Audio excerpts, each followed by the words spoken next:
I'm Lynn Hernandez with Hot Topic. We're talking with the CEO of Gatesway, Judy Myers, and Deanna McClug. Balloonmeister checked the weather back the last 5 years and decided we could move it probably pretty comfortable into September. So we did, and we've had the last 2 years in September, which has been much nicer for families getting out there to the festival. It's not so hot, and there's games for the children. The balloons go up in the morning around 7:30, and then they go up again about 5:30 at night, and then they have a balloon glow that happens right at dusk. And tether rides happen at the same time. We're so fortunate. The last 2 years, we have one of the probably only maybe 3 balloons that are handicapped accessible. So actually, Martin has a balloon that opens up so anyone that utilizes a wheelchair, has any kind of mobility issues. We're so fortunate that he's here in town. So he always brings his hot air balloon out and gives tether rides to people that otherwise wouldn't have the opportunity to crawl into the basket and have a ride. So we really try to focus on the disability because that's what we're about. That's our mission. And we want all of our fundraisers to meet the mission of the folks that we support. Deanna, did you go up in a balloon? No, I didn't. Oh, you because didn't? I, my family and I crew the, went with a balloon guy and crewed, and it was awesome. But You went with the road crew? Yeah. Okay. And it was awesome, but it was hard. It was hard. So yeah, I think Gatesway is awesome. I mean, it has a lot of opportunities, and you're gonna meet a lot of people when you go to like dances and stuff. Well, that sounds like a lot of fun. Yes, I want to talk about life at Gatesway in a few moments, but I also wanted to ask about the balloon glow. Now, what exactly is that? That's when the balloons just glow up like giant light bulbs, right? Right. Yeah. And it's at night or dusk, so Dusk, you can really when it starts getting dark. And the idea on that is half the hot air balloons leave at 5:30. The other half glow either on Friday night or Saturday night, depending on if they've just come from a flight or not come from a flight.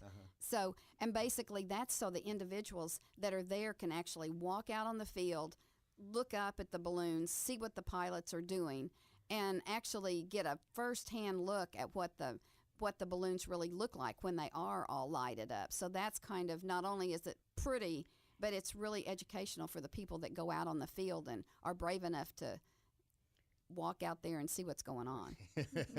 Oh, I love hot air balloons. It's such just a magical thing to behold. One, if you're just driving down the road and you see one hot air balloon flying, floating, whatever, off in the distance, you think, oh, wow, look, you always sort of point up to it. But then to see all these balloons at once, how many balloons were there? We have around 30 every year. That's about all we can financially afford to support because the foundation actually we pay for their propane, we pay for their room, we feed them. So it's a tremendous expense on just getting the balloons here. So we can't have a lot that are special shapes, but we always have 2 or 3 real special shapes that come also. And hopefully next year we'll have more. I mean, hopefully next year will be really, really special, but it's to see the balloons, and our big push is to let people know what Gatesway's about and that we do support disabilities and that is our mission. And everything that we raise from the hot air balloons, we do capital expenses with them. This year, we're in the process of going to build another 16-bed intermediate care facility. So that's people that aren't on the state waiver. But since Oklahoma has right around almost 7,000 people that are on the waiting list for services, they can go into an intermediate care facility before they get on the waiver. And that way, that helps the family, that helps the individual grow. So that's kind of why we have the intermediate care facilities. But we'll do that, and we're building a multipurpose building this year also, which will have in it not only all of our supplies that we need and equipment, things like that in it, but it also is going to have a music room. It's going to have an art room. It's going to have a huge commercial kitchen. So we're going to be giving art classes, music classes, and cooking classes. Oh, great. So that's what we're working for right now. That sounds like a lot of fun. Yes. Yes. So Deanna, when the kitchen opens up, what are you going to want to cook? I don't know yet. Are you good at cooking anything right now? Well, not right now, but yeah, I have cooked a lot of stuff in my house. Oh, good, good. Well, the Balloon Festival just happened. So for those listening right now, we're talking with Judy Myers, the CEO of Gatesway, and it's such a cool thing every year, you know, and it's also spread over a couple of different locations, right? Now you go to your location, We started on our campus in Broken Arrow. right? And that way, a lot of the individuals that have to utilize a wheelchair may or may not be able to get out at the festival. And then on Friday and Saturday, we're out right now at Cherokee Downs Casino in Claremore.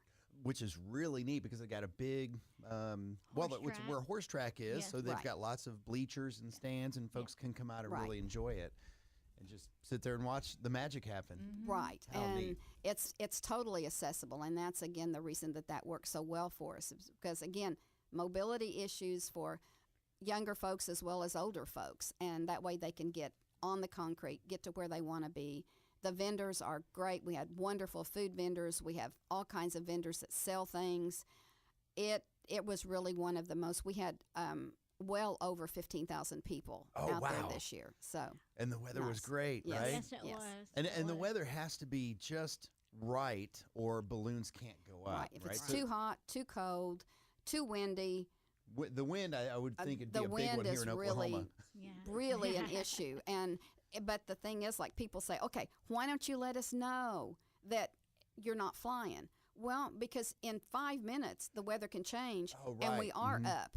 So this time I was really, on Saturday night, I was thinking, when the flags kind of just look straight at you and you think, uh-oh, we're not going to be able to fly. But right before we were a little late getting started. It was like 6 o'clock instead of 5:30. But everything calmed down so Oh, they could go up. that's- So you just can't predict. Mm-hmm. And the Balloon Meister is the one to let you know that. Actually, FAA Oh, okay. will So the FAA has a representative on site. absolutely Yeah. on site all the time and tell us exactly what we can do and can't do, and keep everybody safe. Well, I had so much fun, and especially for kids. I took my 4-year-old Atticus out there, and Yeah. he'd never been that close Mm-hmm. to a hot air balloon. So, and now he actually thinks beavers can fly They can. because there was a giant beaver balloon out there. And they end at Woodland Hills Mall, so it was even more exciting. Oh wow! Yes. Yeah. Well, every year in September, I know we're just a week after the festival now, but for those listening, if you could just sort of keep that in your head, the Gatesway Balloon Fest every year in September, and plan on joining us next year. So, Judy, you mentioned one of the things that you really want to strive for with the Balloon Fest is, well, A, it's a fundraiser, but B, also just to make sure your mission is out there. People know the mission of Gatesway. So I want you to go ahead and mention the mission again, and let's bring that up a couple of times here while we have this 30-minute program. Our whole mission is for people with intellectual disabilities to be as independent as they can possibly be, and that's all different levels. So for some people, it's picking out their clothes. For someone else, it's having a job in the community. So we have all gamuts of where people are